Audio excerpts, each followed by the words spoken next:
Hi అండి అందరికీ. ఇవాళ పిల్లలకి లంచ్ బాక్స్‌లోకి మునక్కాయ పులుసు చేస్తున్నానండి. సాంబార్ చేద్దాం అనుకున్నాను. చెట్టుకాయలు అవి మా ఊరి దగ్గర నుంచి తెచ్చినయి. సాంబార్ చేద్దాం అనుకుంటే టైం లేదండి అంత టైం. అందుకని చెప్పి నేను పులుసు చేస్తే తొందరగా అయితదని చెప్పి టమోటాలు చిక్కగా రావటానికి టమోటాలు, ఉల్లిపాయలు, మునక్కాయలు ఏసి తాలింపులో మగ్గబెట్టి చింతపండు పులుసు నేను ముందుగానే ప్రిపేర్ చేసి పెట్టుకుంటానండి ఒక డబ్బాకి.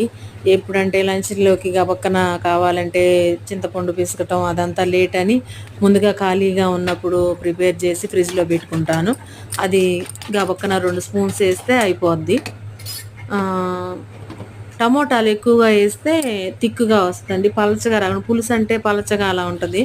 కానీ కలుపుకోవటానికి అదొక్కదానితోటి తినాలి అనంటే కొంచెం తిక్కుగా ఉంటే బావుంటది. అందుకని టమోటాలు ఎక్కువేస్తే పులుసు బావుంటాయండి. దేనికైనా శాంగడ్డ పులుసైనా, దేనికైనా టమోటాలు ఎక్కువేస్తే 2 ఉల్లిపాయలు ఎక్కువేస్తే బాగుంటదండి. ఇంకా అది అట్లా అవుతా ఉండేసరికి నాకు ఎమ్మటనే ట్రైన్ ఆర్డర్ వచ్చిందండి. ఇడ్లీ 4 ప్లేటెస్, 4 ఆనియన్ దోస ఈ ఆర్డర్ వచ్చినాయండి. ఇంకా చట్నీ అప్పటికప్పుడు వేస్తానండి. ఎవరికైనా కూడా అంత మట్టుకే వేసి పంపిస్తాను. స్టాక్ పెట్టను చట్నీ. ఏ ఆర్డర్‌కి ఆ ఆర్డరే వేస్తాను. ఇంకా చట్నీ వేసి ఎర్ర చట్నీ వేసి ప్రిపేర్ చేసి పంపించాను. వాళ్ళు ప్లేట్స్ కూడా అడిగారు ట్రైన్ ఆర్డర్ కాబట్టి. దాంట్లో ముందుగానే మెన్షన్ చేస్తారు వాళ్ళు ప్లేట్స్ కానీ ఏమన్నా కావాలి అని అంటే.